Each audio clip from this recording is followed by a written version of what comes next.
दोस्तों वैसे आप लोग प्यार मोहब्बत के किस्से तो बहुत सारे सुने होंगे। प्यार में लोग अक्सर जान दे देते हैं और जान ले भी लेते हैं। आप लोगों ने रिश्तों का शर्मसार करने वाली कहानी भी बहुत सुनी होंगी, घटनाएं भी बहुत सुनी होंगी। और दोस्तों आज की ये जो कहानी है खासकर उन महिलाओं के लिए है, उन पुरुषों के लिए है जो छोटी छोटी बातों में एक दूसरे से लड़ जाया करते हैं, झगड़ जाया करते हैं। और ये कहानी वैसे उन लोगों के लिए भी है जिनमें अगर किसी ने बीच में थोड़ी सी कोई बात कह दी, कानाफूसी कर दी, तो उनके रिश्ते टूट जाते हैं। बीच में रिश्ते की कोई अहमियत नहीं होती, रिश्ते की कोई कदर नहीं होती है। दोस्तों आज की ये जो कहानी है, ये कहानी वाकई आप लोगों को एक संदेश देने वाली है, आप लोगों को झकझोर देने वाली है। आप लोग जब इस कहानी को लास्ट तक सुनेंगे तो आप लोग भी इस कहानी को सुन करके कुछ देर के लिए सोचने के लिए मजबूर हो जाएंगे कि क्या इस दुनिया में ऐसे भी लोग हो सकते हैं। दरअसल दोस्तों आज की ये जो कहानी है, ये कहानी एक ऐसी लड़की की है जो सालों से अपने ऊपर हो रहे जुल्म को, अन्याय को सह रही होती है। मगर दोस्तों जैसे ये बात उसके पति को मालूम पड़ती है कि उसकी जो पत्नी है इतने दिनों से इस अन्याय को सह रही है, अपने साथ हो रहे इस अत्याचार को सह रही है, तो उसका पति उसका साथ नहीं छोड़ता, बल्कि उसके साथ उसका ढाल बन करके खड़ा हो जाता है और उसके साथ इंसाफ की लड़ाई लड़ने के लिए खड़ा हो जाता है। और आज उस जो पति है, उस पति की चर्चा केवल आसपास के क्षेत्र में ही नहीं, केवल उस राज्य में ही नहीं, बल्कि आसपास के जो राज्य होते हैं उन लोगों को भी इस पति की चर्चा होने लगती है कि आखिरकार वो व्यक्ति कितना अच्छा है जो इस हालात में भी अपनी पत्नी का साथ नहीं छोड़ता है। तो आदाब, नमस्कार, सत श्री अकाल, मैं सागर पटेल। तो दोस्तों कहानी शुरू करें उससे पहले आप लोगों से एक छोटा सा निवेदन है कि अगर आप लोगों को यह कहानी अच्छी लगे, सच्ची घटना अच्छी लगे, तो इसे एक लाइक शेयर कर कमेंट बॉक्स में अपनी राय हमें जरूर दें, जिससे कि जो मेरा हौसला है वो बढ़ता रहे और मैं आप लोगों के लिए हर रोज इसी प्रकार की नई नई कहानियां, नई नई जानकारी लेकर के आता रहूं। दरअसल दोस्तों आज की ये जो कहानी है राजस्थान की। राजस्थान का एक जिला पड़ता है बाड़मेर। तो दोस्तों मई 2021 को एक लड़की की शादी होती है और शादी होने के बाद में जो अपने पति के घर आती है, सब कुछ बड़े अच्छे तरीके से चल रहा होता है। जैसे कुछ दिन का समय बीतता है, जनवरी 2022 को उस लड़की के पेट में अचानक से दर्द होने लगता है। अब जैसे उस लड़की के पेट में दर्द होता है तो जो उस लड़की के घर वाले होते हैं, उसका जो पति होता है, सारे लोग परेशान। अब तुरंत वो लोग उस लड़की को अस्पताल लेकर के जाते हैं। अस्पताल में जब डॉक्टरों को दिखाते हैं तो पता लगता है कि वो लड़की जो है वो प्रेग्नेंट है। जैसे इस बात की सूचना लड़की के घर वालों को मिलती है, उसके पति को ये जानकारी होती है, सारे लोग खुश हो जाते हैं कि खुशी की बात होती है कि लड़की पेट से होती है, बच्चे को जन्म देने वाली होती है। ये खुशी बहुत देर तक चलती नहीं। जैसे थोड़ा समय बीतता है, थोड़े समय बीतने के बाद में फिर से उस लड़की की तबीयत खराब हो जाती है। उसका पति उस लड़की को फिर से अस्पताल लेकर के जाता है और जब उसे अस्पताल में एडमिट करता है तो जो डॉक्टर होते हैं वो डॉक्टर लोग बताते हैं कि जो उस लड़की के पेट में बच्चा था वो बच्चा खराब हो चुका है, उसका ऑपरेशन करना पड़ेगा, उसे गिराना पड़ेगा। ये बात जैसे उस लड़की का पति सुनता है, रोने लगता है। जैसे ही उस लड़की को ये बात पता लगती है, वो लड़की भी रोने लगती है। अब जितना उस लड़की रो रही होती है उतना उसका पति भी रो रहा होता है। दोनों लोग रो रो करके परेशान होते हैं। डॉक्टर जो है उन लड़की के पास में आता है, उसका पति बगल में बैठा है और वो उस लड़की को समझाने लगता है। कहता बेटा परेशान होने की बात नहीं है, अभी आप लोगों की उम्र ही क्या है, आपका एक पहला बच्चा था, अभी तो आपकी पूरी जिंदगी पड़ी हुई है। आप लोग इस तरीके निराश मत हो, फिर से प्रयास करिएगा, फिर से ऊपर वाला आपको बच्चा देगा, इसमें इतनी हताश होने की बात नहीं है। पर हम आपको एक बात समझाना चाहते हैं। जैसा कि आपके साथ में 2 बार हो चुका है, पहले भी आपका एक बच्चा खराब हो चुका है, आप उसका ऑपरेशन करवा चुके हैं और फिर से दोबारा आपका एक बच्चा खराब हो गया है। इसलिए अगली बार जब आपके पेट में बच्चा आए तो थोड़ा सा सावधानी बरतने की कोशिश करें। जैसे ये बात उस लड़की का जो पति है वो सुनता है तो वो शांत हो जाता है। वो जितना दुख उसे इस बात से नहीं होता कि उसका बच्चा खराब हो चुका है, उतना दुख उसे इस बात से होता है कि उसका पहला बच्चा खराब हो चुका है, कि उसका इससे पहले भी उसकी पत्नी का ऑपरेशन हो चुका है। अब उस डॉक्टर को तो यह बात नहीं मालूम थी कि जो वो लड़की है वो पहले किस सिचुएशन में उस डॉक्टर के पास में आई थी, और आप किस सिचुएशन में आई। डॉक्टर का तो काम होता है एक आदमी को अच्छी सलाह देना, वो अपनी सलाह उस लड़की को दे देता है। अब यह बात जो उस लड़की का पति है जब उसको मालूम पड़ती है तो उसके पैरों के नीचे की जमीन खिसक जाती है। वो सोचता रहता है कि आखिरकार मेरी पत्नी इससे पहले अपने पेट का गर्भपात क्यों करवाया। अब वो वहां से शांति पूर्वक अपनी पत्नी को अस्पताल से घर लेकर के जाता है और घर ले जाने के बाद में वो अपनी पत्नी के पास में बैठ करके अपनी पत्नी से पूछता है, कहता है कि मैं आज आपसे एक बात पूछना चाहता हूं। वो लड़की कहती है कि पूछिए क्या बात है। वो कहता है मुझे आज कुछ ऐसी बात मालूम पड़ी है जो मैं आपसे जानकारी करना चाहता हूं। बस आपसे एक बात कहूंगा कि जो भी बात है आप मुझे सच सच बताना, कुछ छुपाना नहीं। लड़की समझ चुकी होती है कि उसका पति उससे क्या जानना चाहता है, क्या पूछना चाहता है। लड़की कहती है कि ठीक है, आज आप जो पूछेंगे मैं वही सच आपको बताऊंगा। उसका पति, उस लड़की का पति उससे कहता है कि जैसा कि आप जानती हैं कि हमारी शादी अभी 2021 को हुई है, पर इससे पहले भी आपने अपने पेट से एक बच्चा गिरवा चुकी हैं, उसका ऑपरेशन करवा चुकी हैं। वो बच्चा किसका था और आपने ऐसा कब क्यों किया।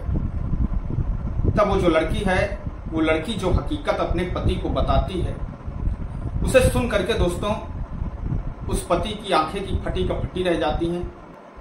दरअसल दोस्तों वो लड़की बताती है कि जब वो 16 साल की थी तब उस लड़की की जो माँ है उनकी निधन हो जाता है। जिस लड़की और लड़के के माँ नहीं होती उनका जो जीवन है वो अधूरा होता है। बिना माँ के जिंदगी कैसे जीते हैं लोग, ये उन्हीं को बहुत बेहतर तरीके से मालूम होता है जिनके माँ नहीं होती।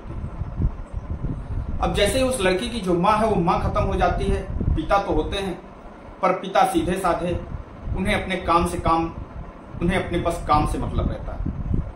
वो अपना खेती बाड़ी का काम करते हैं, बाहर का काम करते हैं, घर आते हैं, 2 वक्त की रोटी मिल जाती है, बस उन्हें इससे ज्यादा कुछ मतलब नहीं होता। पर जैसे उस लड़की की माँ की मृत्यु हो जाती है, उस लड़की की जो पालने पोसने की जिम्मेदारी होती है उसके चाची और चाचा होते हैं, उन लोगों की हो जाती है। अब वो लड़की अपनी चाची और चाचा के पास में रहा करती है। चाची चाचा उस लड़की का पूरा ख्याल रखते हैं, खाने पीने का ख्याल रखते हैं, पहनने ओढ़ने का ख्याल रखते हैं। लड़की जो देखने में बेहद सुंदर होती है, उम्र 16 वर्ष के आसपास। तभी जैसे कुछ दिन का समय बीतता है, उसी गांव में एक बाबा, तांत्रिक बाबा रहा करता है। वो तांत्रिक बाबा एक दिन उस चाची और चाचा के घर पर आता है कुछ पूजा पाठ करने के लिए। अब जैसे उस तांत्रिक बाबा की नजर उस लड़की पर पड़ जाती है। लड़की जो देखने में बेहद खूबसूरत, 18 साल की उम्र, मतलब एक तरह से पूरी जवान लड़की, 18 साल की उम्र। और जैसे उस बाबा की नजर उस लड़की पर पड़ती है तो उसकी चाची और चाचा से वो तांत्रिक बाबा कहने लगता है कि देखो मैं आप लोगों से कुछ नहीं चाहता, बस मुझे लड़की चाहिए, उसके बदले में आप जो मांगेंगे आपको मिल जाएगा। आपकी जितनी भी मनोकामनाएं होंगी वो सारी मनोकामनाएं पूरी होंगी। और उस गांव में उस बाबा का बड़ा ही नाम होता है, बड़े ही जय जयकार होते हैं, बड़े ही उस गांव में उस लोगों को उसके भक्त होते हैं।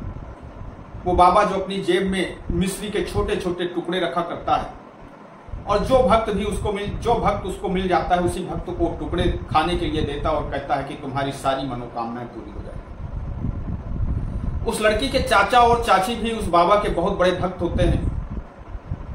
अब जैसे ये बात वो बाबा उस चाचा और चाची से कहता है तो वो लोग कुछ सोचते समझते नहीं, क्योंकि शायद वो उनकी खुद की औलाद नहीं होती, इसलिए वो लोग इस काम के लिए तैयार भी हो जाते हैं। और फिर उस लड़की को कुछ नशीली चीज खिलाई जाती है। लड़की को जैसे ही उस चीज का असर होता है, अब उस लड़की को उस तांत्रिक बाबा के साथ उसके कमरे में छोड़ दिया जाता है। लड़की एक तरह से बेहोशी की हालत में होती है।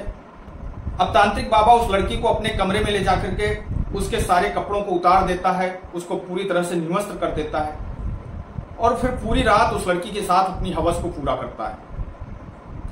जैसे सुबह होती है, सुबह वो लड़की जब अपने बिस्तर से उठती है तो अपने आप को देखती है तो उसे ऐसा लगता है कि आज रात उसके साथ कुछ तो गलत हुआ है,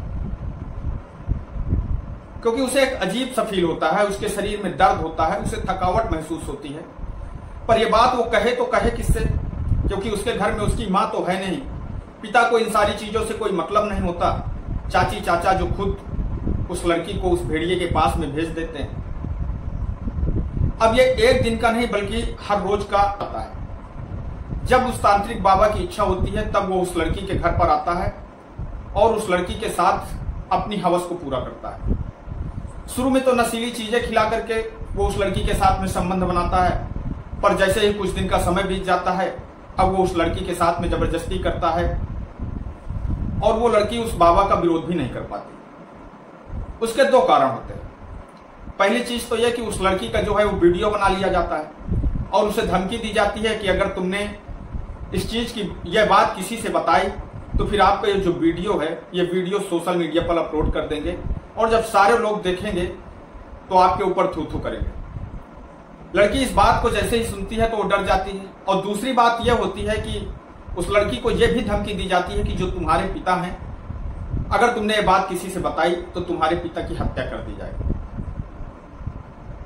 अब लड़की इस डर से उस बाबा का विरोध नहीं करती, अपने चाचा चाची से कुछ कह नहीं पाती, विरोध नहीं करती। अब वो तांत्रिक बाबा उस लड़की के साथ में लगातार बलात्कार करता रहता है। एक दिन वो लड़की गर्भवती हो जाती है और जैसे ही ये बात उसके चाचा और चाची को मालूम पड़ती है तो वो लोग उसे अस्पताल लेकर के जाते हैं।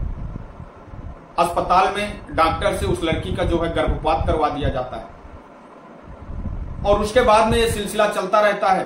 कुछ दिन का समय बीतने के बाद फिर एक दिन उस लड़की की शादी कर दी जाती है। शादी होती है, शादी के बाद वो लड़की अपने ससुराल आ जाती है। सब कुछ ठीक तरीके से चल रहा होता है, पर तभी एक दिन जब उसके पेट में बच्चा आ जाता है, गर्भवती हो जाती है, तब उसकी जब तबीयत खराब होती है और उसका पति उसको अस्पताल लेकर के जाता है और जब डॉक्टर उसकी हालत को देखते हैं तो वो कहते हैं कि आपका जो बच्चा है वो खराब हो चुका है, आपका फिर से ऑपरेशन करना पड़ेगा। और डॉक्टर को ये बात तो नहीं पता होती कि आखिरकार वो किस सिचुएशन में पहले आई थी और फिर अब किसके साथ में आई है, क्योंकि जिस अस्पताल में उसकी चाची उसको लेकर के गई थी उसी अस्पताल में उसका पति भी लेकर के चला जाता है। तभी डॉक्टर उसके पति के सामने कह देते हैं कि जो आपके साथ में एक बार नहीं बल्कि ये 2 बार हो चुका है, इसलिए अगली बार आपको सावधान रहने की जरूरत है, सतर्क रहने की जरूरत है। जैसे ये सारी कहानी वो लड़की अपने पति से बताती है तो उसका जो पति है वो उसके ऊपर, उस लड़की के ऊपर नाराज नहीं होता, उसे गुस्सा नहीं करता, बल्कि उसका साथ देता है। वो तुरंत पुलिस स्टेशन जाता है और पुलिस स्टेशन जा करके उस लड़की के चाचा और चाची के खिलाफ FIR दर्ज करवा देता है। पुलिस उस लड़की के चाचा और चाची को गिरफ्तार करती है, उसके बाद में उस तांत्रिक बाबा को गिरफ्तार करती है और फिर उन तीनों लोगों के ऊपर मुकदमा दर्ज कर उन्हें कोर्ट में पेश करती है, जहां से उन्हें जेल भेज दिया जाता है। कहते हैं कि बच्चे जब बड़े हो जाएं तो उन्हें कभी भी किसी के भरोसे पर नहीं छोड़ना चाहिए। तो वैसे तो इस लड़की को पहले ही पुलिस के पास जाना चाहिए था, उससे मदद लेनी चाहिए थी, मगर वो लड़की मजबूर थी। एक मजबूरी तो उसके पास में ये थी कि उसके जो पिता हैं उनका कत्ल ना हो जाए और दूसरी मजबूरी उसके पास में ये थी कि कहीं उसका वो गंदा वीडियो सोशल मीडिया पर अगर वायरल हो गया, लोगों ने इस वीडियो को देख लिया तो फिर उस दुनिया में उसे अपनाएगा कौन। इस डर से वो लड़की पुलिस के पास तो नहीं जाती। पर दोस्तों, जब ये बात उसके पति को मालूम पड़ती है और उसका पति उसका साथ देता है, उसके साथ खड़ा हो जाता है, तो ये बात साबित हो जाती है कि वाकई में इस दुनिया में जो प्यार है, जो सच्चे दिल से प्यार करते हैं, वो साबित भी कर देते हैं। वाकई में दोस्तों ऐसा पति सलूट के हकदार होता है। मगर दोस्तों, इस कहानी को सुनाने का उद्देश्य किसी को ठेस पहुंचाना नहीं है, किसी को दुख पहुंचाना नहीं है, बल्कि आप लोगों को जागरूक करना है। अगर किसी लड़की के साथ में, किसी बहन बेटी के साथ में इस तरीके से कोई गलत काम हो रहा है तो उस बहन बेटी को, उस लड़की को हिम्मत करके इसका शुरू में ही विरोध कर देना चाहिए। साथ ही उन मर्दों को भी ये संदेश देना चाहूंगा कि अगर उनके परिवार में उनकी पत्नियों के साथ ऐसा कुछ गलत काम हो रहा है, फिर यह मजबूरी बस वो किसी ऐसे गलत काम में फंस चुकी हैं, तो उन पुरुषों को भी अपनी पत्नियों का साथ देना चाहिए। पत्नियों पर, उन महिलाओं पर आपा न खोएं, बल्कि उनका साथ दें, उनकी मदद के लिए हर संभव तैयार रहें, क्योंकि वो उस वक्त अकेली होती है, उनके साथ में कोई नहीं होता। और ऐसा करने से बल्कि आपका घर ही नहीं बना रहेगा, आपका रिश्ता ही नहीं बना रहेगा, बल्कि समाज में आपकी एक अलग छवि होगी, एक अलग पहचान होगी। तो मैं आपका दोस्त सागर पटेल इन्हीं शब्दों के साथ में आपसे विदा लेते हैं। कल फिर मिलेंगे किसी एक नई कहानी के साथ में, किसी एक नई घटना के साथ में। तब तक के लिए नमस्कार, जय हिंद, जय भारत।